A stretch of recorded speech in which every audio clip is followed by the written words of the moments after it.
یہاں تھوڑا سا شکر کو مزید سمجھنے کی بھی ضرورت ہے کہ شکر ہوتا کیا ہے۔ شکر ہوتا ہے کسی نعمت کا تصور کرنا، یعنی ضروری نہیں کہ نعمت سامنے ہو، امیجن کرنا نعمت کے بارے میں، اور پھر اس کا اظہار کرنا، اس کا اظہار کرنا۔ اس کے برعکس ناشکری کیا ہوتی ہے؟ نعمت کو بھول جانا، کسی کا احسان بھول جانا اور اس کو چھپا دینا، کبھی ذکر بھی نہ کرنا، کسی کے آگے اس کو مینشن بھی نہ کرنا، نہ اس شخص کا شکریہ ادا کرنا اور نہ ہی کسی اور کے سامنے اس کی تعریف کرنا۔ پھر اسی طرح معمولی چیز پر بھی راضی ہونا شکر کہلاتا ہے، یعنی ضروری نہیں کہ نعمت بہت بڑی ہو، آؤٹ اسٹینڈنگ ہو اور کوئی بہت ہی حیران کن چیز ہو تو پھر آپ کے اوہ یہ ہے میری نعمت اور اس پر میں شکر ادا کرتا ہوں۔ نہیں، چھوٹی نعمت ہو یا بڑی نعمت ہو، معمولی سے معمولی چیز پر بھی شکر ادا کرنا چاہیے۔ اگر آپ کو سحری یا افطاری میں بہت تھوڑا ٹائم ملتا ہے کھانے کے لیے، لیکن اگر کھانا مل جاتا ہے تو اس پر بھی شکر ادا کریں۔ یہ نہیں کہ اوہ یہ نہیں کھا سکی، وہ نہیں کھا سکی، یہ نہیں ہو سکا، وہ نہیں ہو سکا، آج تو پانی ہی نہیں صحیح طرح پیا گیا۔ نہیں، کوئی بات نہیں، شکر الحمدللہ کہ پانی تھا اور جو آپ نے پیا اس پر شکر گزاری، تھوڑا بھی کافی ہو جائے گا۔ نیند کم ہوئی، تھوڑی بھی کافی ہو جائے گی، اس پر بھی راضی، شکر گزاری کہ اللہ تیرا شکر ہے کہ اتنا بھی تو نے آرام دے دیا۔ اسی طرح عربی میں کہتے ہیں عین شکرا، عین شکرا، اس کا مطلب ہے وہ آنکھ جو آنسوں سے بھرپور ہو، یعنی جیسے شکر کرتے ہیں تو دل بھر جاتا ہے، یعنی شکرا کا لفظ یعنی دل کا بھر جانا پھر اس نعمت کے احساس سے۔ ابن قیم کہتے ہیں شکر کا مطلب ہے بندے کی زبان پر اللہ کی نعمت کا اثر ظاہر ہو، اس طرح کہ زبان اللہ کی تعریف بیان کرے اور نعمت کا اعتراف کرے، دل میں اس کا تصور ہو اور اللہ کی محبت ہو، اور اعضاء اس کی فرما برداری کرے۔ اسی طرح ابو عبد الرحمن حبلی کہتے ہیں کہ نماز پڑھنا شکر گزاری ہے۔ نماز پڑھنا کیا ہے؟ شکر گزاری۔ روزے رکھنا شکر گزاری ہے۔ ہر خیر کا کام جو آپ اللہ کی رضا کے لیے کرتے ہیں وہ شکر گزاری ہے۔ شکر گزاری کا سب سے افضل کلمہ الحمد۔ یہاں تھوڑا سا شکر کو مزید سمجھنے کی بھی ضرورت ہے کہ شکر ہوتا کیا ہے۔ شکر ہوتا ہے کسی نعمت کا تصور کرنا، یعنی ضروری نہیں کہ نعمت سامنے ہو، امیجن کرنا نعمت کے بارے میں اور پھر اس کا اظہار کرنا، اس کا اظہار کرنا۔ اس کے برعکس ناشکری کیا ہوتی ہے؟ نعمت کو بھول جانا، کسی کا احسان بھول جانا اور اس کو چھپا دینا، کبھی ذکر بھی نہ کرنا، کسی کے آگے اس کو مینشن بھی نہ کرنا، نہ اس شخص کا شکریہ ادا کرنا اور نہ ہی کسی اور کے سامنے اس کی تعریف کرنا۔ پھر اسی طرح معمولی چیز پر بھی راضی ہونا شکر کہلاتا ہے، یعنی ضروری نہیں کہ نعمت بہت بڑی ہو، آؤٹ اسٹینڈنگ ہو اور کوئی بہت ہی حیران کن چیز ہو تو پھر آپ کے اوہ یہ ہے میری نعمت اور اس پر میں شکر ادا کرتا ہوں۔ نہیں، چھوٹی نعمت ہو یا بڑی نعمت ہو، معمولی سے معمولی چیز پر بھی شکر ادا کرنا چاہیے۔ اگر آپ کو سحری یا افطاری میں بہت تھوڑا ٹائم ملتا ہے کھانے کے لیے، لیکن اگر کھانا مل جاتا ہے تو اس پر بھی شکر ادا کریں۔ یہ نہیں کہ اوہ یہ نہیں کھا سکی، وہ نہیں کھا سکی، یہ نہیں ہو سکا، وہ نہیں ہو سکا، آج تو پانی ہی نہیں صحیح طرح پیا گیا۔ نہیں، کوئی بات نہیں، شکر الحمدللہ کہ پانی تھا اور جو آپ نے پیا اس پر شکر گزاری، تھوڑا بھی کافی ہو جائے گا۔ نیند کم ہوئی، تھوڑی بھی کافی ہو جائے گی، اس پر بھی راضی، شکر گزاری کہ اللہ تیرا شکر ہے کہ اتنا بھی تو نے آرام دے دیا۔ اسی طرح عربی میں کہتے ہیں عین شکرا، عین شکرا، اس کا مطلب ہے وہ آنکھ جو آنسوں سے بھرپور ہو، یعنی جیسے شکر کرتے ہیں تو دل بھر جاتا ہے، یعنی شکرا کا لفظ یعنی دل کا بھر جانا پھر اس نعمت کے احساس سے۔ ابن قیم کہتے ہیں شکر کا مطلب ہے بندے کی زبان پر اللہ کی نعمت کا اثر ظاہر ہو، اس طرح کہ زبان اللہ کی تعریف بیان کرے اور نعمت کا اعتراف کرے، دل میں اس کا تصور ہو اور اللہ کی محبت ہو، اور اعضاء اس کی فرما برداری کریں۔ اسی طرح ابو عبد الرحمن حبلی کہتے ہیں کہ نماز پڑھنا شکر گزاری ہے۔ نماز پڑھنا کیا ہے؟ شکر گزاری۔ روزے رکھنا شکر گزاری ہے۔ ہر خیر کا کام جو آپ اللہ کی رضا کے لیے کرتے ہیں وہ شکر گزاری ہے۔ شکر گزاری کا سب سے افضل کلمہ الحمدللہ ہے۔ اور اگر آپ دیکھیں تو آج کل ہمیں کتنی نعمتیں ملی ہوئی ہیں۔ یہ رمضان کا ہونا نعمت ہے، قرآن کا ملنا اس مہینے میں نعمت ہے، ہمیں پڑھنے کی توفیق ہو جانا یہ نعمت ہے، رات کا قیام ایک نعمت ہے، دن کا روزہ رکھنا ایک نعمت ہے. یہ ساری نعمتیں ہیں جن کا ہم ایک طرح سے شکر ادا کر رہے ہیں. کیونکہ نعمتیں صرف کھانے پینے کی حد تک محدود نہیں. کھانا کھا کے تو پھر بھی ہم الحمدللہ کہہ دیتے ہیں، لیکن الحمد للہ علی نعمت الاسلام، الحمد للہ علی نعمت القرآن، الحمد للہ علی نعمت رمضان، الحمد للہ علی نعمت القرآن، الحمد للہ علی نعمت القیام، الحمد للہ علی نعمت الدعاء، کہ اللہ نے ہمیں یہ ساری چیزیں سکھا دی اور ہمیں سب کچھ عطا کر دیا. ان سب پر بھی اللہ کا شکر، کیونکہ ہر سانس کے ساتھ ہمیں نعمت مل رہی ہے. ہمارے جسم کا رواں رواں اللہ کی نعمت ہے، تو روئے روئے کو شکر ادا کرنے کی ضرورت ہے. ابن قیم کہتے ہیں نعمتیں 3 قسم کی ہیں، وہ نعمتیں جو بندے کو حاصل ہو چکی ہیں اور بندہ ان کو جانتا ہے. دوسری وہ نعمتیں جن کا بندہ منتظر ہوتا ہے کہ یہ نعمت مجھے مل جائے، مثلا اولاد کی نعمت ہے یا کوئی اور وہ ان کی امید رکھتا ہے. نمبر 3 ایسی نعمتیں کہ بندہ ان نعمتوں میں ہوتا ہے، انہیں استعمال کرتا ہے لیکن احساس ہی نہیں کرتا. نعمتیں ہیں چاروں طرف، احساس ہی کوئی نہیں، خیال ہی نہیں. تو بہرحال نعمت جو ہے وہ ایک آزمائش بھی ہے، ایک امتحان بھی ہے. لیبلونی ااشکر ام اکفر، کہ اللہ تعالیٰ مجھے آزما رہا ہے کہ میں اس پر شکر ادا کرتا ہوں یا ناشکری کرتا ہوں. کیونکہ نعمتیں امتحان کے لیے ملی ہیں، اور اسی لیے اللہ تعالیٰ نے کسی کو زیادہ دی کسی کو کم دی. زیادہ بھی امتحان ہے اور کم بھی امتحان ہے. اب ہونا کیا چاہیے کہ دنیا کے معاملے میں اپنے سے نیچے والے کو دیکھیں اور دین کے معاملے میں اپنے سے اوپر والے کو دیکھیں، تو آپ نعمتوں کا شکر ادا کر سکیں گے. اور یہ ایک بہت بڑی نیکی ہے، اور اس نیکی کو کرنے کے لیے بڑا ضروری ہوتا ہے کہ انسان اپنی سوچوں کی حفاظت کرے، اپنے ذہن کی حفاظت کرے، اپنے خیالات کی حفاظت کرے کہ وہ منفی سائڈ پر نہ جائیں، یعنی نیگیٹو تھنکنگ نہ ہو. یہ شکر گزاری کی سب سے بڑی قاتل ہے. ایسی باتیں سوچا کریں انسانوں کے بارے میں بھی، چیزوں کے بارے میں بھی، جگہوں کے بارے میں بھی، کہ آپ کے اندر شکر کے احساسات ابلنے لگے، یعنی دل شکر سے بھر جائے. اب آپ دیکھیے کہ دل کی نا کچھ غذائیں ہیں، جیسے ایمان ہے، علم ہے، تقوی ہے، اسی طرح شکر بھی ہے. سوچئے جس دل میں ہر روز شکر آئے گا وہ کیسے اداس رہے گا، کیونکہ اس کے پاس تو خوش ہونے کے لیے کوئی نہ کوئی احساس اور خیال اندر موجود ہے. اسے تو کوئی نعمت نظر آ رہی ہے اور اسے دیکھ دیکھ کے خوش ہو رہا ہے. مثلاً اولاد نعمت ہوتی ہے نا، چھوٹے چھوٹے معصوم بچے، لیکن اگر آپ کے اوپر کوئی پریشانی ہوتی ہے تو آپ کیا کرتے ہیں؟ ان کی طرف دیکھتے بھی نہیں. وہ آپ کو بلا رہے ہیں، وہ اپنی معصوم باتیں کر رہے ہیں، آپ کے کان ہی بند ہیں، آپ کی آنکھیں ہی نہیں دیکھ رہی، آپ کا دل محسوس ہی نہیں کر رہا کچھ. یہ ناشکری ہے. اس نعمت کو دیکھیں، جس لمحے آپ نعمت کو پہچاننے لگیں گے آپ کے دل میں شکر آنے لگے گا، اور جو جو شکر آتا جائے گا آپ کی پریشانیاں اور وریز اور تکلیفیں اور دکھ اور دل کے غم اور اداسیاں اور ڈپریشن وہ باہر نکلنے لگے گا. شکر سب سے بڑا علاج ہے ڈپریشن کا، لیکن اس کے لیے اپنی سوچ کو درست کرنے کی ضرورت ہوتی ہے. اور یاد رکھیے اللہ کی نعمتوں پر شکر ادا کرنا فرض ہے، اور یہ وہی ادا کرتا ہے جو ان کی قدردانی کرتا ہو، جو ان کو دیکھ سکتا ہو، جو ان کو سن سکتا ہو، جو انہیں محسوس کر سکتا ہو. ہمارے لیے سب سے بڑی نعمت اسلام ہے، دین ہے. الیوم اکملت لکم دینکم واتممت علیکم نعمتی ورضیت لکم الاسلام دینا.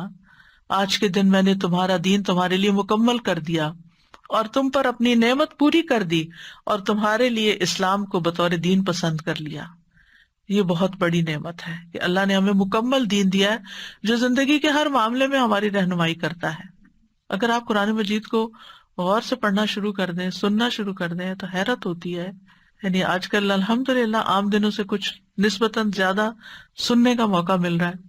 میری عادت ہے کہ میں صبح اٹھتے ہی سب سے پہلے قرآن کی تلاوت کا بٹن آن کر دیتی ہوں اور باقی کام پھر بعد میں.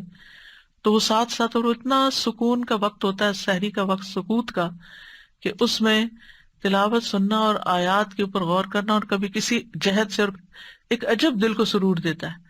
دوسری طرف رات کو سونے سے پہلے قیام اور قیام میں بھی بعض آیات اس طرح سٹرک کرتی ہیں کہ حیرانی ہوتی ہے، اچھا یہ بات بھی قرآن میں لکھی، حالانکہ بیسیوں بار تو کہہ سکتے ہیں، سینکڑوں نہیں کہہ سکتے شاید، لیکن بیسیوں بار تو ہم ان آیات کو پڑھ ہی چکے ہوتے ہیں، لیکن اس وقت سمجھ ہی نہیں آتی ہم کیا پڑھ رہے ہیں۔ تو ماحول کے بدلنے سے، وقت کی تبدیلی سے ہماری سوچ میں تبدیلی واقع ہو جاتی ہے، ہمارے اینگل بدل جاتے ہیں، اور اسی طرح قرآن کا فہم اور سمجھ بھی بدلتا جاتا ہے، اور اس سے انسان کے اندر ایک عجب طرح کی لذت اور ایک سرور انسان کو نصیب ہوتا ہے۔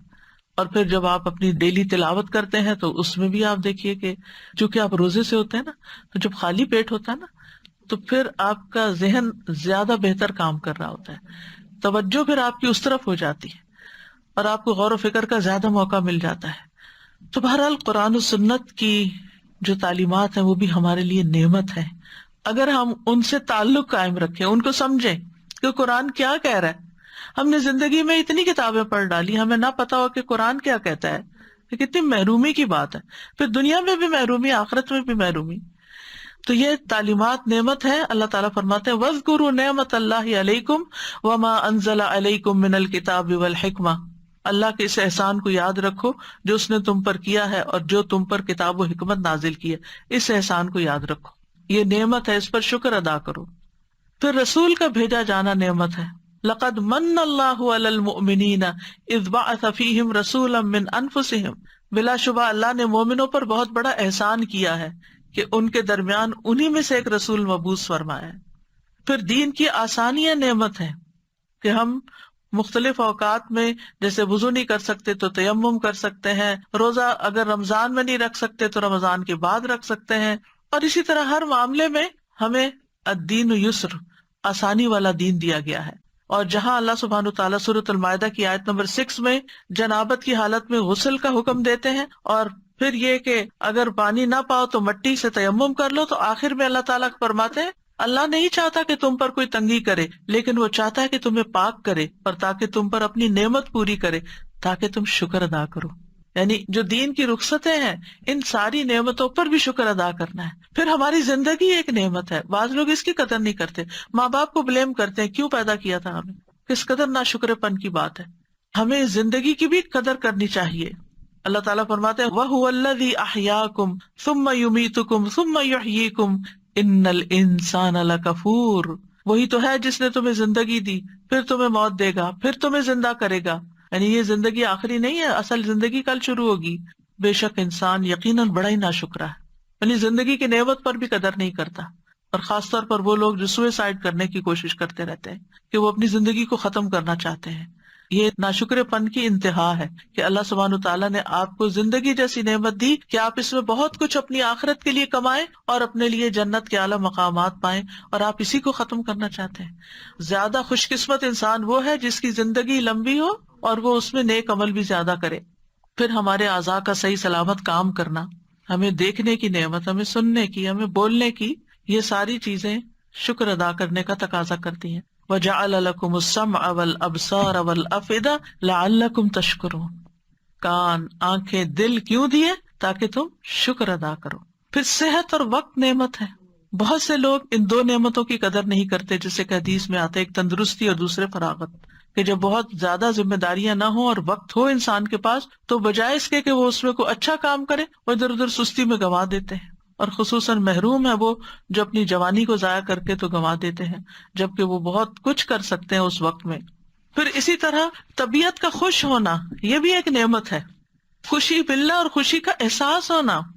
آپ صلی اللہ علیہ وسلم ایک دفعہ صحابہ کے پاس آئے تو آپ خوش تھے، صحابہ نے پوچھا کہ کیا وجہ، آج ہم آپ کو خوش دیکھ رہے ہیں؟ آپ نے فرمایا ہاں اللہ کا شکر ہے۔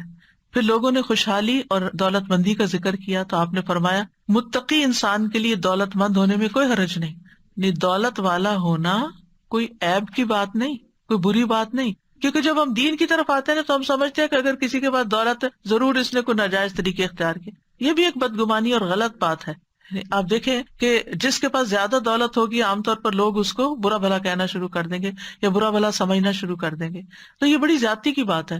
آپ کو نہیں پتا کہ کسی نے وہ دولت کس طرح کمائی اور کس طرح حاصل کی، اللہ سبحانہ وتعالیٰ جس طرح جس کو چاہے عطا کرے۔ حضرت عبد الرحمن بن عوف وہ مدینہ آئے، چند ہی دنوں میں دولت مند ہو گئے، جبکہ بہت سے اور بھی ساتھی ان کے آئے تھے، وہ کہتے جو اینٹ اٹھاتا ہوں میرے لیے سونا اگلتی ہے، یعنی محاورتاً کہ جس کام میں بھی ہاتھ ڈالتا ہوں میرے لیے اس میں سے خیر نکل آتی ہے، مال نکل آتا ہے۔ تو آپ نے دیکھا ہوگا کہ کچھ لوگ تھوڑی سی محنت کرتے ہیں اور وہ کہاں سے کہاں پہنچ جاتے ہیں، اور کچھ لوگ بہت محنت کرتے ہیں کیونکہ یہ اللہ نے مقدر کیا رزق۔ پھر ان نعمتوں کو دیکھ کر، یعنی آپ نے دیکھا ہوگا کتنے ہی مالدار ہیں انتہائی اداس اور رنجیدہ اور غمگین، انہیں اس نعمت کا احساس ہی نہیں کہ اللہ نے ان کو کیا کچھ دیا ہوا ہے۔ پھر آپ دیکھیں اللہ تعالیٰ آپ کو گھر دیتا ہے، آپ کی شادی ہو جاتی ہے، آپ کو طرح طرح کے نعمتیں ملتی ہیں، نئے رشتے ملتے ہیں، یعنی شادی تو ہسبینڈ سے ہوتی ہے لیکن اس کے توسط سے نئی بہنیں مل جاتی ہیں، بھائی مل جاتے ہیں، اور رشتوں میں اضافہ ہوتا ہے کہ نئے خاندان سے آپ کی واقفیت ہو جاتی ہے، یہ ساری بھی نعمتیں ہیں۔ اور پھر سب سے بڑی بات یہ کہ ان رشتوں میں آپس کی محبت ہونا یہ کتنی بڑی نعمت ہے، لیکن عموماً ہم ناشکری پن کر کر کے ان نعمتوں کو گنوا دیتے ہیں، ضائع کر دیتے ہیں۔ چھوٹی سی بات سے ناراض ہو کر بعض اوقات رشتے ختم ہو جاتے ہیں، کوئی بڑی باتیں نہیں ہوتی۔ اگر آپ طلاق کے کیسز کا جائزہ لیں تو اس میں بہت سے واقعات صرف معمولی ہوتے ہیں، حالانکہ اچھی بھلی ایک اسموتھ زندگی گزر رہی ہوتی ہے۔ یہ بھی اللہ سبحانہ وتعالیٰ کا ایک بہت بڑا احسان ہے کہ فَأَلَّفَ بَيْنَ قُلُوبِكُمْ فَأَصْبَحْتُمْ بِنِعْمَتِهِ إِخْوَانًا، دین کی وجہ سے آپس کی محبتیں ہونا اور ایک دوسرے کا غم گسار ہونا، ایک دوسرے کے لیے باعث انس ہونا۔ پھر اسی طرح زمین اور آسمان سے رزق کا برسنا، یہ بھی ایک نعمت ہے۔ اللہ تعالیٰ فرماتے ہیں فَكُلُوا مِمَّا رَزَقَكُمُ اللَّهُ حَلَالًا طَيِّبًا وَاشْكُرُوا نِعْمَتَ اللَّهِ إِن كُنتُمْ إِيَّاهُ تَعْبُدُونَ، یعنی کہ کھاؤ پیو اچھا اور اللہ کی نعمت کا شکر ادا کرو اگر تم اس کی عبادت کرتے ہو۔ پھر اولاد کا ملنا جو ہے وہ نعمت ہے، مال نعمت ہے، اسی طرح زمین، آسمان، پہاڑ، درخت، سمندر، یہ ساری چیزیں، جتنی بھی چیزیں دنیا میں پائی جاتی ہیں یہ ساری نعمت ہے۔ پھر ہواؤں کا چلنا بھی ایک نعمت ہے، بارش نعمت ہے، کشتیوں کا چلنا نعمت ہے، سواریاں نعمت ہے، یہ طرح طرح کے جانور۔ آج کل اگر آپ جائیں باہر پارک میں، دھوپ نکلی ہو تو آپ دیکھیں گے کہ رنگین پرندے اڑ کے آئے ہوئے ہیں کہیں سے، اور وہ چند دنوں کے لیے ہوں گے پھر وہ کہیں اور چلے جائیں گے، کسی اور کو خوبصورتی دیں گے، لیکن کتنے کم لوگ ہیں کہ جو ان کو دیکھ پائیں اور شکر ادا کر پائیں۔ آپ کی نگاہوں کی خوشی کے لیے اللہ نے یہ نعمتیں آپ کے لیے بھیجی۔ پھر ان پرندوں کی چہچہاہٹ یعنی دل کے اندر کیسی خوشی پیدا کرتی ہے، لیکن کتنے لوگ ہیں جو ان کو سننے والے ہوں اور سن کر اپریشیٹ بھی کرنے والے ہوں۔ پھر کھانے پینے کی جتنی بھی نعمتیں ہیں، اور آج کل ماشاءاللہ ہر مومن کے رزق میں رمضان کی برکت سے اضافہ ہو جاتا ہے، یہ ساری کھانے پینے کی چیزیں بھی نعمتیں ہیں۔ پھر لباس نعمت ہے، اللہ سبحانہ وتعالیٰ نے اس کا خاص طور پر قرآن مجید میں ذکر کیا۔ پھر اسی طرح مختلف رنگ نعمتیں ہیں، چیزوں کے اندر کلرز کا ہونا نعمتیں ہیں، اور اسی طرح ان نعمتوں کو استعمال کرنے کے باوجود ہمارے گناہوں پر اللہ کی پردہ پوشی بھی نعمت ہے۔ وہ ہم پر احسان کرتا ہے اور ہم اس کی ناشکری کرتے ہیں، ہم اس کی عبادت بھی جتنی ہوتی ہے جیسے ہوتی ہے کرتے ہیں۔ وَأَسْبَغَ عَلَيْكُمْ نِعَمَهُ ظَاهِرَةً وَبَاطِنَةً، اس نے تم پر اپنی ظاہری اور باطنی نعمتیں تمام کر دی ہیں، لیکن پھر بھی ہم شکر گزار نہیں ہوتے۔ اور پھر آپ دیکھیں کہ ان نعمتوں کی یاد دہانی بھی ایک نعمت ہے، چاہے وہ کسی لیکچر میں ہو، چاہے وہ کسی بھی انسان کے ذریعے ہو۔ ابن قیم کہتے ہیں اللہ کی باریک ترین نعمتوں میں سے ایک نعمت ہے جو اکثر ذہن میں نہیں آتی، کہ ایک شخص اپنا دروازہ بند کر لیتا ہے اور اللہ اس کے پاس ایسے لوگ بھیج دیتا ہے جو اس کا دروازہ کھٹکھٹاتے ہیں، وہ اس سے کچھ کھانا مانگتے ہیں تاکہ اس کو بتائیں کہ اللہ نے اس کو یہ نعمت دے رکھی ہے۔ اب یقین کرے کہ جب مجھ سے کوئی علم کا سوال کرتا ہے نا، میرا دل خوش ہو جاتا ہے۔ کیوں؟ مجھے اس نعمت کا احساس ہوتا ہے کہ اللہ نے مجھے یہ نعمت دی کہ میں کسی شخص کے کام آ سکوں۔ لیکن عام طور پر ہم نے دروازہ بند کیا اور کوئی کھٹکھٹا دے تو پھر ہمارا ریئیکشن کیا ہوتا ہے؟ ہم یہ تھوڑی سوچتے ہیں کہ ہمارے پاس یہ نعمت تھی تو ہم دینے کے قابل ہوئے، ہم تو احسان جتانا شروع کر دیتے ہیں، یعنی شکر کی طرف خیال نہیں جاتا۔ تو یہ شکر ادا کرنا شخصیت کا ایک پورا حصہ ہوتا ہے۔ دو طرح کے لوگ ہوتے ہیں، ایک معترف اور غیر معترف۔ معترف وہ ہوتے ہیں جو اعتراف کرتے ہیں، اکنالج کرتے ہیں، ہے میرے پاس، ہے میرے پاس، اور دوسرے وہ ہوتے ہیں کچھ بھی نہیں میرے پاس، کچھ نہیں، کچھ نہیں۔ ایک خوشحال ہے اور دوسرا بدحال ہے، یہ بدحالی اپنی سوچ کا نتیجہ ہے، ورنہ اگر گننے لگے وَإِن تَعُدُّوا نِعْمَتَ اللَّهِ لَا تُحْصُوهَا، اللہ کی نعمتوں کو گننا شروع کر دو، گن ہی نہیں سکتے، ان گنت نعمتیں ہیں۔ اب شکر ادا کرنا کس کے فائدے کے لیے؟ اپنے فائدے کے لیے، اور دوسرا یہ کہ اللہ تعالیٰ کو بہت پسند ہے۔ ان تشکروا یرضہ لکم، اگر تم شکر ادا کرو وہ تمہارے لیے پسند کرتا ہے۔ اللہ تعالیٰ کا اپنا نام شاکر ہے، قدردان ہے، بندوں کی عبادت کا، جو نیک کام کرتے ہیں ان کا اعتراف کرتا ہے۔ انہ غفور شکور، شکور اللہ تعالیٰ کی صفت ہے۔ مطلب یہ ہے کہ اللہ تعالیٰ بندوں کی چھوٹی سی بھی شکر گزاری پر، عبادت پر بڑا اجر عطا کر دیتا ہے۔ اللہ تعالیٰ راضی ہو جاتا ہے۔ مثلاً بندہ اگر پانی کا ایک گھونٹ پی کر الحمدللہ کہتا ہے، اللہ تعالیٰ اس بندے سے خوش ہو جاتا ہے۔ اللہ تعالیٰ کو خوش کرنے کے لیے کوئی پہاڑ توڑنے کی ضرورت نہیں ہے، بیٹھے بیٹھے، لیٹے لیٹے، خاموشی سے صرف سوچ میں نعمت کو یاد کر کے شکر ادا کرے، منہ سے بھی اگر کچھ نہیں بولا، صرف دل احساس سے بھر گیا، اللہ اس سے بھی راضی ہو گیا۔ اور پھر یہ کہ نہ صرف یہ کہ وہ نیکی کی قدر کرتا ہے، بلکہ ان نیکیوں پر بعض اوقات لامحدود نعمتیں عطا کرتا ہے، اور پھر ملائے اعلیٰ میں، سردار فرشتوں کی مجلس میں ایسے بندوں کا ذکر کرتا ہے، ان کی تعریف کرتا ہے، ایک کام پر 10 گنا، 100 گنا، 700 گنا، انگنت گنا بدلہ عطا کرتا ہے، پھر بھی ہم شکر نہیں کریں گے۔ یعنی وہ تھوڑے اعمال کی بھی قدردانی کرتا ہے۔ ایک شخص کہیں راستے میں جا رہا تھا، کانٹوں بھری ایک ٹہنی دیکھی اس نے، تو اس نے رک کے اس ٹہنی کو اٹھا کے سائڈ پہ کر دیا۔ اللہ تعالیٰ نے اس کی اس نیکی کی بھی قدر کی اور اس کو بخش دیا، اس کے گناہ بخش دیے۔ اسے بندوں کا احساس ہے کہ دوسروں کو تکلیف نہ ہو، یہ جاتے جاتے رک گیا اور رک کے اس نے کانٹے ہٹا دیے راستے سے۔ اتنا قدردان ہے اللہ تعالیٰ۔ پھر اس کے بعد آپ دیکھیں کہ انبیاء علیہ السلام بھی سارے کے سارے شکر گزار تھے، ان کے اندر شکر گزاری کی کیفیت تھی۔ ابراہیم علیہ السلام کے بارے میں آتا ہے شاکرا لانعمہ، وہ اللہ کی نعمتوں پر بڑے شکر گزار تھے۔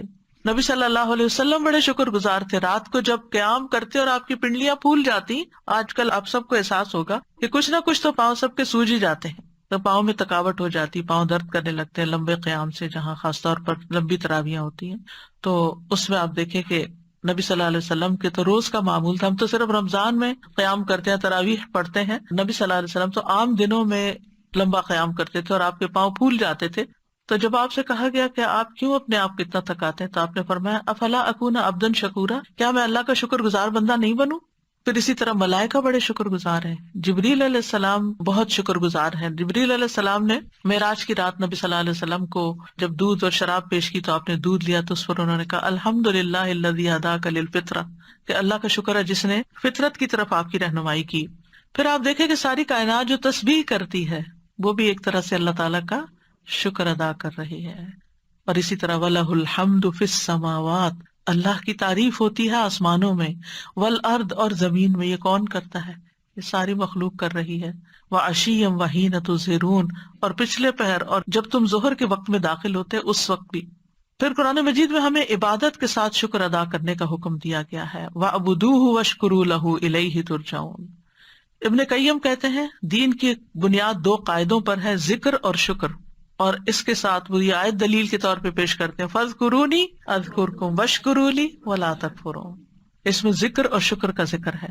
ابن تیمیہ کہتے ہیں بندہ ہمیشہ اللہ کی طرف سے یا تو نعمت میں ہوتا ہے جو کہ شکر کی محتاج ہے، یا وہ گناہ میں ہوتا ہے جس میں استغفار کی ضرورت ہے، اور یہ دونوں چیزیں بندے کے لیے ان امور میں سے ہیں جو بندے کے ساتھ ہمیشہ لازم رہتی ہیں۔ یعنی یا تو نعمت انجوائے کر رہا ہوتا ہے یا پھر کوئی کام کر رہا ہوتا ہے اور اس سے کوئی غلطی ہو جاتی ہے، کہیں استغفار کرتا ہے اور کہیں شکر ادا کرتا ہے، اور اس طرح انسان ہر وقت اللہ کی نعمتوں اور احسانات میں چل پھر رہا ہوتا ہے۔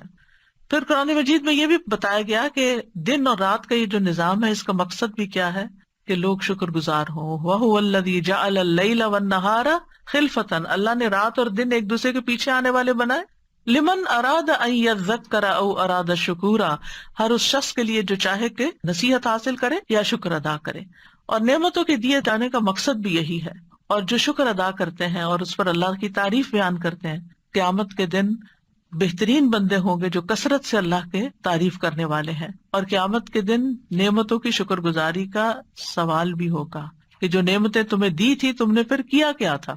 جیسے ایک قاری قرآن کو، سخی شخص کو اللہ تعالیٰ اپنے احسانات یاد کرائے گا اور پوچھے گا پھر تم نے کیا کیا یہ سب کچھ پا کر، تو کہے گا میں نے تیرے راستے میں دیا، میں نے قرآن پڑھا۔ بہرحال اس کا انجام تو جو ہوگا سو ہوگا، لیکن مطلب یہ ہے کہ قیامت کے دن وَلَتُسْأَلُنَّ يَوْمَئِذٍ عَنِ النَّعِيمِ، نعمتوں کے بارے میں پوچھا جائے گا کہ تم نے شکر ادا کیا کہ نہیں۔ تو نعمت پر الحمدللہ کہنا اور کثرت سے الحمدللہ کہتے رہنا، جو بھی نعمت کا خیال آئے، یہ دراصل شکر ادا کرنا ہے۔ آدم علیہ السلام کے پہلے الفاظ جو منہ سے نکلے تھے، پہلے لفظ جو انہوں نے بولے وہ الحمدللہ تھے۔ جب ان کی روح ناک تک پہنچی تو چھینک آ گئی، تو اللہ تعالیٰ نے ان کو الحمدللہ کہنا سکھایا. اسی طرح دنیا سے جاتے ہوئے مومن کے الفاظ کیا ہوتے ہیں؟ حدیث میں آتا ہے کہ مومن کی جان اس کے دونوں پہلوؤں سے نکل رہی ہوتی ہے اور اس حال میں وہ اللہ کی تعریف کر رہا ہوتا ہے، شکر ادا کر رہا ہوتا ہے. جنت میں داخلے پر ایمان والے شکر ادا کریں گے، الحمدللہ الذی ہدانا لہذا، اور جنت میں پہنچ کر وآخر دعواہم ان الحمدللہ رب العالمین. تو یاد رکھیے یہ شکر کا فائدہ خود ہم ہی کو پہنچتا ہے، اللہ تعالیٰ کی رضامندی حاصل ہوتی ہے، نعمتوں میں اضافہ ہوتا ہے. بعض سلف صالحین کہتے ہیں کہ نعمتیں جنگلی جانوروں کی طرح بدک جانے والی ہیں، بھاگنے والی ہیں. یعنی نعمت جو ہے بھاگتی ہے اور بھاگ جانے والی ہیں، ان کو شکر کے ساتھ جکڑ کے رکھو، شکر ادا کرو گے تو باقی رہیں گی. حسن بصری کہتے ہیں کہ اللہ جن نعمتوں سے چاہتا ہے فائدہ پہنچاتا ہے، اگر ان نعمتوں کا شکر ادا نہ کیا جائے تو اللہ ان کو عذاب میں تبدیل کر دیتا ہے. یہی وجہ ہے کہ شکر گزاری کو سلف صالحین محافظ کا نام دیتے تھے کہ یہ موجودہ نعمتوں کی حفاظت کرتی ہے اور باقی نعمتوں کو کھینچ لانے والی ہے، یعنی جو ہیں وہ بھی رہیں گی اور بھی آ جائیں گی. اور شکر گزار کو بلند مقام کیا ملتا ہے؟ جیسے صبر کرنے والا روزہ دار ہوتا ہے، ایسے کھا کر شکر ادا کرنے والے کو بھی ایسے ہی اجر مل جاتا ہے. تو دو کام کیا کرے، دن بھر روزہ کر رکھ کے صبر کیا کرے اور شام کو افطار کر کے شکر ادا کیا کرے تو دگنا ثواب ہو جائے گا. مطرف کہتے ہیں کہ مجھے عافیت دی جائے اور میں شکر ادا کروں، یہ مجھے اس سے زیادہ عزیز ہے کہ مجھے آزمائش میں ڈالا جائے اور میں صبر کروں. تو اللہ نعمتیں ہی دیتا رہے اور شکر کرنے والا ہی بناتا رہے، نہ کہ کسی تکلیف میں ڈالے. پھر جو لوگ شکر ادا کرتے ہیں اللہ تعالیٰ ان کو غور و فکر کی صلاحیت بھی مزید عطا کرتا ہے. شکر گزار انسان عبرت حاصل کرنے والا ہوتا ہے، شکر گزار کو عذاب سے بچا لیا جاتا ہے. کذالک نجزی من شکر، آل لوط میں سے جو شکر گزار تھے صرف ان کو بچایا گیا. اللہ تعالیٰ کا وعدہ ہے وَسَيَجْزِي اللَّهُ الشَّاكِرِينَ، اللہ شکر کرنے والوں کو جلد اچھا بدلہ عطا کرے گا، بے پناہ اجر دے گا. یعنی الحمدللہ کہنا میزان کو بھر دیتا ہے، سبحان اللہ. اور جب بندہ الحمدللہ کثیرہ کہتا ہے تو اللہ تعالیٰ فرماتا ہے میرے بندے کے لیے میری بہت زیادہ رحمت لکھ دو، کیونکہ اس نے کہا الحمدللہ کثیرہ، بہت زیادہ اللہ کی تعریف، بہت زیادہ شکر، کیونکہ دل بھرا ہوا ہے اس کا اللہ کی نعمت کے احساس سے. تو شکر ادا کرنے کے طریقوں میں 5 قواعد ہیں. نمبر 1، اللہ کی اطاعت کرنا، اللہ سے محبت کرنا، نعمت کا اقرار کرنا، اللہ کی تعریف کرنا اور نعمت کا صحیح استعمال کرنا. پھر یہ کہ زبان سے کرنا اور زبان میں نعمتوں کو بیان کرنا، ان کی تعریف کرنا. سبحان اللہ کتنا پیارا اورنج ہے، کتنی اچھی خوشبو ہے، کتنا اچھا ذائقہ ہے. اور اگر نہ بھی اچھا ذائقہ نکلے تو یہ نہیں کہنا کہ بہت ہی خراب ہے، بس کہنا الحمدللہ. اس میں بھی کوئی حکمت ہوگی کہ اس طرح کا ذائقہ ہے اس کا. یعنی ہر چیز کا ایک پازیٹو سائڈ لینا. جو بھی کوئی نعمت ملے، ایک تو ہے کہ ہر وقت ہی نعمتیں ہیں، لیکن کوئی نئی نعمت ملے تو خاص طور پر اللہ تعالیٰ کی حمد و ثنا بیان کریں. اور شکر کے بہترین کلمات تو پھر الحمدللہ ہی ہوتے ہیں. اور صرف زبان سے نہیں الحمدللہ، بلکہ دل کو بھی ساتھ شامل کر لیں، دل کو بھی. اور نعمتوں کو یاد رکھیں، احسانات کو یاد رکھیں، بھولیں نہیں. اگر بیماری آ گئی ہے تو کیا یاد رکھے؟ اتنے دن صحت کی حالت میں بھی تو گزارے تھے، الحمدللہ جس نے اتنی صحت دی. اسی طرح مومن موت کے وقت کیسے شکر گزار ہوتا ہے، اللہ اتنی زندگی تو نے دی تھی اور اگر اب تو لے رہا ہے تو بھی تیرا شکر ہے، میں راضی ہوں، رضیت باللہ ربن. تو دل میں شکر گزار ہونا، چاہے زبان نہ بول پا رہی ہو، کیونکہ بیماری کی حالت میں انسان بعض اوقات بولنے سے بھی قاصر ہوتا ہے. پھر اعضاء میں یہ کہ اللہ کی نافرمانی کے کام نہیں کرنے.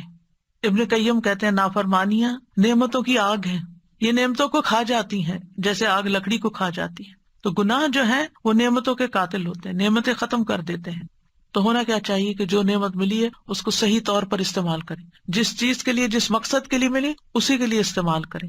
مثلا علم نعمت ہے تو علم پر عمل کرنا جو ہے وہ شکر گزاری ہے. کوئی منصب ایک نعمت ہے، منصب کا مطلب یہ کوئی عہدہ، کوئی پوزیشن آپ کو ملی ہے، اس کا حق ادا کرنا یہ شکر گزاری ہے. ایمان ایک نعمت ہے تو اس کا شکر کیا ہے کہ دوسروں تک بھی ایمان کی دولت پہنچائی جائے. اولاد نعمت ہے تو اولاد کو اللہ کی حفاظت میں دینا اور شیطان کی شر سے بچانا، کیونکہ اس نے کہا تھا یہ شکر گزار نہیں ہوں گے. پھر اعضاء کی شکر گزاری، مثلا ابو حازم کے پاس ایک شخص آیا، اس نے پوچھا آنکھوں کی نعمت کا شکر کیا ہے؟ انہوں نے کہا اگر تم ان کے ساتھ خیر دیکھو تو گویا تم نے شکر ادا کیا، اور اگر تم ان کے ساتھ شر دیکھو تو تم نے نعمت پہ پردہ ڈالا، نعمت کی ناشکری کی.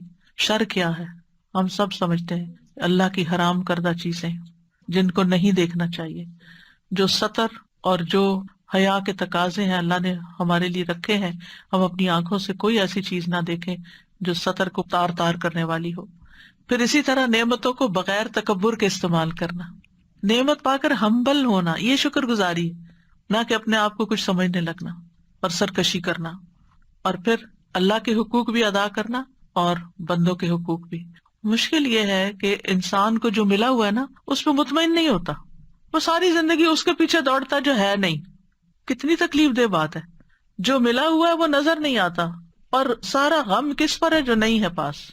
اس طرح ہر انسان غیر مطمئن زندگی بسر کرتا ہے، کیونکہ جو ہے وہ اس کو دکھتا نہیں، اس پہ شکر نہیں، جو نہیں ہے اس پہ رو رہا ہے، اسی کی طرح متوجہ ہے، اور پھر اس وجہ سے اللہ تعالیٰ کا شکر ادا نہیں کرتا اور دل کی اس خوشی سے محروم ہو جاتا ہے جو دنیا میں بندے کو ملتی ہے۔ شکر گزار انسان کے لیے دنیا بھی جنت بن جاتی ہے۔ جنت میں کرنے کا کام کیا ہوگا؟ میں اکثر سوچتی ہوں اللہ اپنے فضل اور رحمت سے لے جائے، اعمال نہیں ہے لیکن اللہ اپنی رحمت سے لے جائے، تو میں امیجن کرتی ہوں کہ وہ کیا کریں گے سارا دن۔ یہاں تو اس بات کی ہوتی ہے ابھی نماز پڑھنی ہے، ابھی یہ کام کرنا ہے، ابھی یہ پڑھنا ہے، یہ پڑھانا ہے، تو اس چیز میں دل خوش رہتا ہے کہ یہ کرنا ہے، یہ کرنا ہے، یہ کرنا ہے۔ وہاں تو اتنے خادم ہوں گے کچھ کرنا ہی نہیں پڑے گا، تو پھر کیا کرنا ہے؟ پھر نعمتیں ہیں، دیکھ کے پھر انسان دیکھ کے بھی بعض اوقات تھک ہی جاتا ہے نا، ہوتا ہے کہ بہت دیکھ لیا۔ کبھی آپ ہالیڈیز پہ جاتے ہیں، ویکیشن پہ جاتے ہیں، تو چیزیں دیکھ کے پھر آپ کہتے ہیں بس اب آج کے لیے اتنا ہی کافی ہے، بس چلیں اب آرام کریں۔ تو جنت میں تو نیند بھی نہیں ہوگی، ورنہ تو دنیا میں تو سونا چاہتا ہے جب، تو پھر کیا کرنا ہوگا؟ سب سے بڑی نعمت کیا ہے؟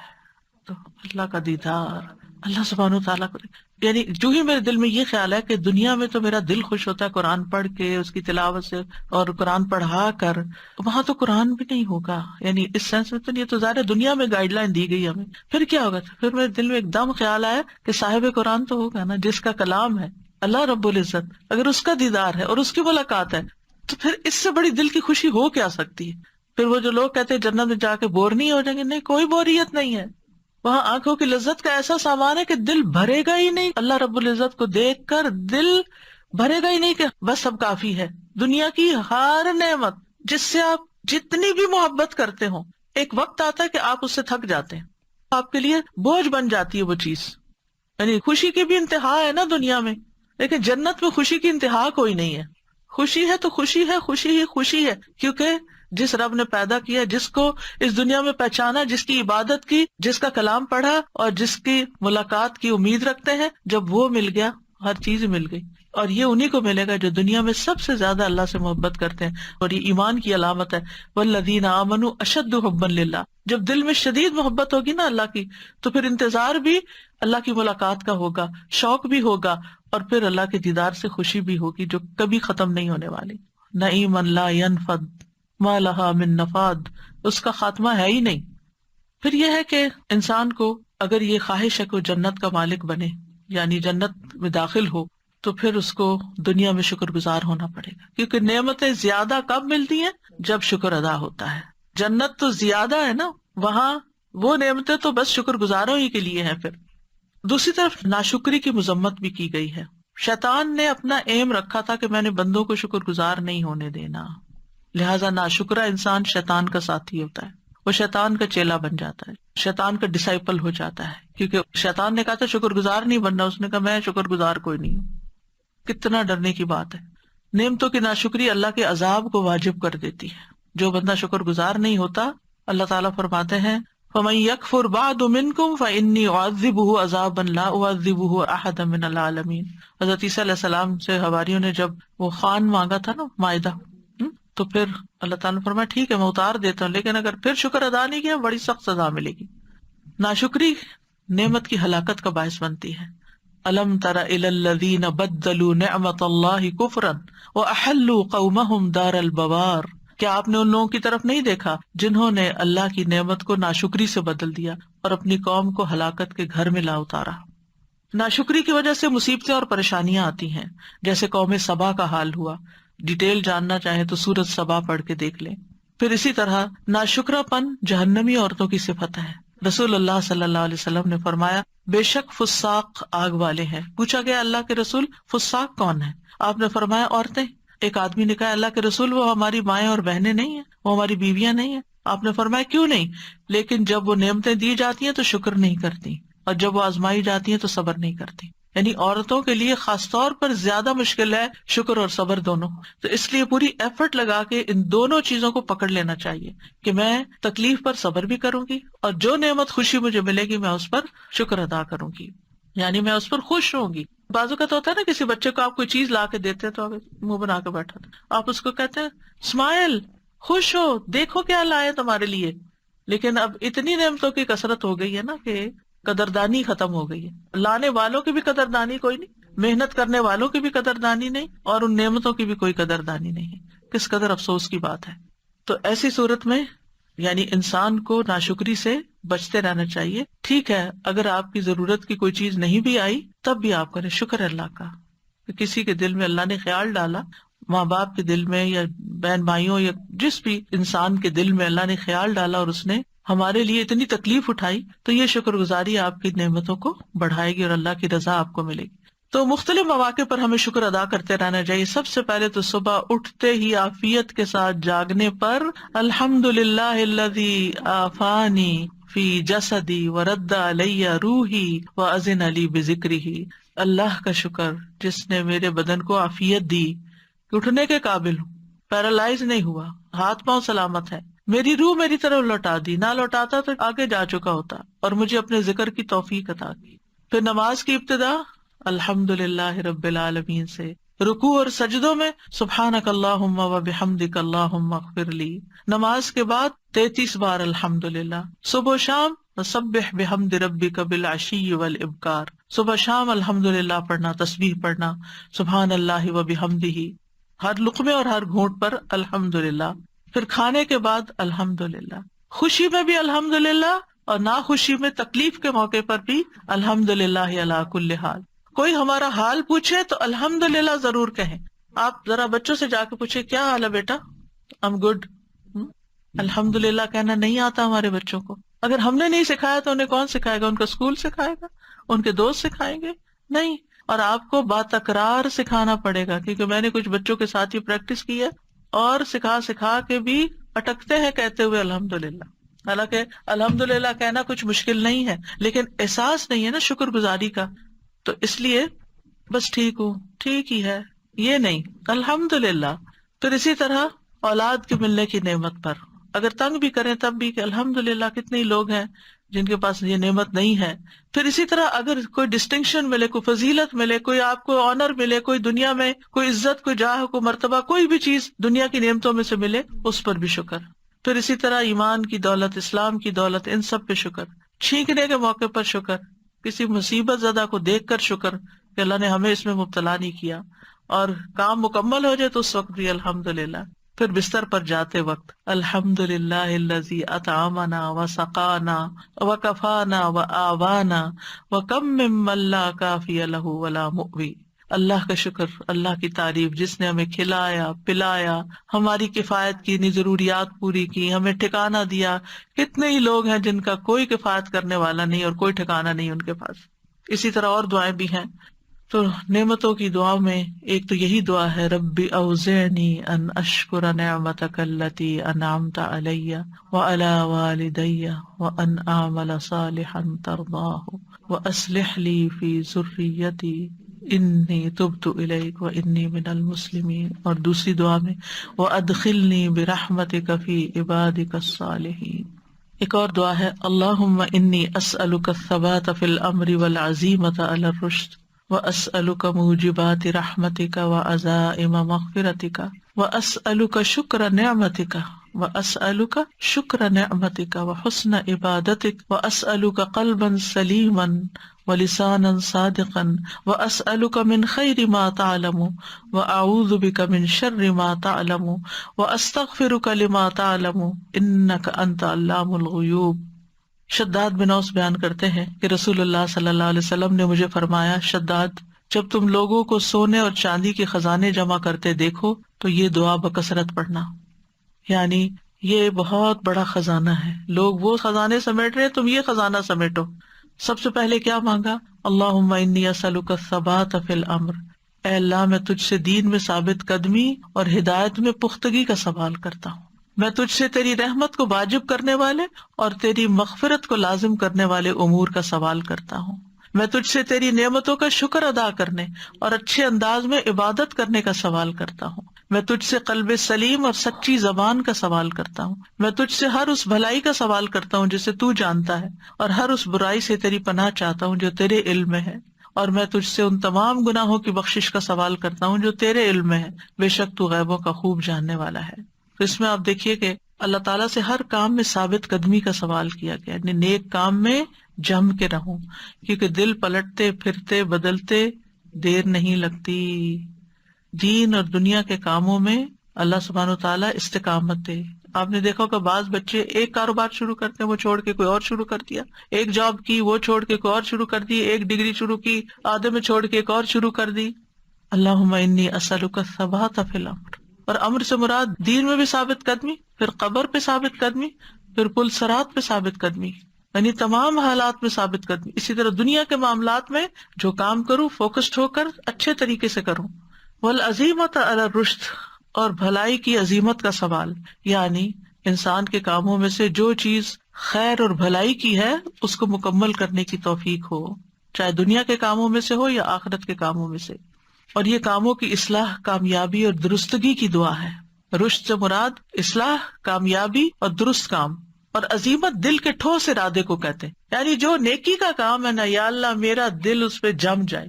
کیونکہ ہوتا پتا کہ ہمیں اچھا بھی لگتا ہے، پھر ہمیں کوئی ڈر آ جاتا ہے، کبھی ہم آگے جاتے ہیں کبھی ہم پیچھے جاتے ہیں. جب ہمیں پتا چل جائے کہ یہ خیر کا راستہ ہے تو بس اللہ ادھر قدم جم جائے میرے، اور میرا ارادہ پکا ہو، کوئی انسان شیطان میرا ارادے کو ڈاما ڈول نہ کر سکے. ایک اور دعا بھی نا، اللہم قنی شر نفسی واعزم لی علی ارشد امری، کہ سب سے بہترین کام پر اللہ میں جم جاؤں. اور پھر واسألک موجبات رحمتک، اے اللہ ہم تجھ سے ان افعال، اقوال اور صفات کا سوال کرتے ہیں جن کے سبب تیری رحمت حاصل ہو اور جن کی وجہ سے تو ہم پر جنت کو واجب کر دے. اور تیری رحمتوں میں سے سب سے بڑی رحمت کیا ہے؟ جنت ہے. وعزائم مغفرتک، یعنی ایسے کاموں پہ میں جم جاؤں. عزیمت کہتے ہیں نا کسی کام کی گرہ لگا لینا، یعنی ایسے کام کی توفیق بھی دے اور پھر مجھے اس پر استقامت دے. آج کے دور میں جو سب سے بڑی مشکل یہ ہوگی کہ ہمیں نیکی کا راستہ پتہ بھی چل جاتا ہے اور پھر ہم اس کو لگ کے نہیں کرتے. وَأَسْأَلُكَ شُكْرَ نِعْمَتِكَ، نعمتوں کے شکر کا سوال کہ مجھے توفیق دے. وَحُسْنَ عِبَادَتِكَ، عبادتوں کی خوبصورتی. اور قلب سلیم جو ہر عیب سے پاک ہو، شرک سے پاک ہو، غیر اللہ کی محبت سے پاک ہو. وَلِسَانًا صَادِقًا، سچی زبان جس میں جھوٹ نہ ہو، وعدہ خلافی نہ ہو. اور پھر ہر خیر کا سوال اور ہر شر سے پناہ. اور دعا کے آخر میں بھی بخشش کا سوال ہے. پھر نمازوں کے بعد اللہم اعنی علی ذکرک و شکرک و حسن عبادتک. پھر اللہم اعوذ برضاک من سخطک و بمعافاتک من عقوبتک و اعوذ بک منک لا احصی ثناء علیک انت کما اثنیت علی نفسک.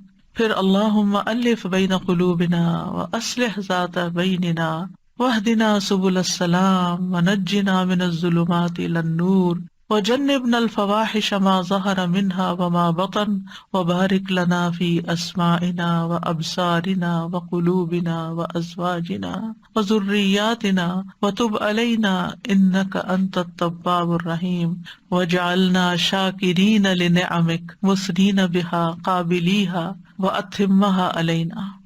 ربنا اصلح بیننا واہدنا سبل الاسلام ونجنا من الظلمات الى النور واصرف عنا الفواحش ما ظہر منها وما بطن وبارک لنا فی اسماعنا وابصارنا وقلوبنا وازواجنا وذریاتنا وتب علینا انک انت التواب الرحیم وجعلنا شاکرین لنعمتک. اللہ اپنی نعمتوں کا شکر ادا کرنے والا بنا دے. مثنین بہا، اللہ زبان سے ان کی تعریف کرنے والا بنا دے. قائلین بہا، ان کا قائل کر دے. واتممها علینا، اور ان کو ہم پر مکمل فرما دے. رب اعنی ولا تعن علی وانصرنی ولا تنصر علی وامکر لی ولا تمکر علی واہدنی ویسر الہدی الی وانصرنی علی من بغى علی اللہم اجعلنی لک شاکرا لک ذاکرا لک راہبا لک مطواعا الیک مخبتا اواہا منیبا رب تقبل توبتی واغسل حوبتی واجب دعوتی وثبت حجتی واہد قلبی وسدد لسانی واسلل سخیمۃ قلبی سبحان ربک رب العزت عما یصفون وسلام علی المرسلین والحمد للہ رب العالمین سبحانک اللہم وبحمدک اشہد ان لا الہ الا انت استغفرک واتوب الیک۔ السلام علیکم ورحمۃ اللہ وبرکاتہ۔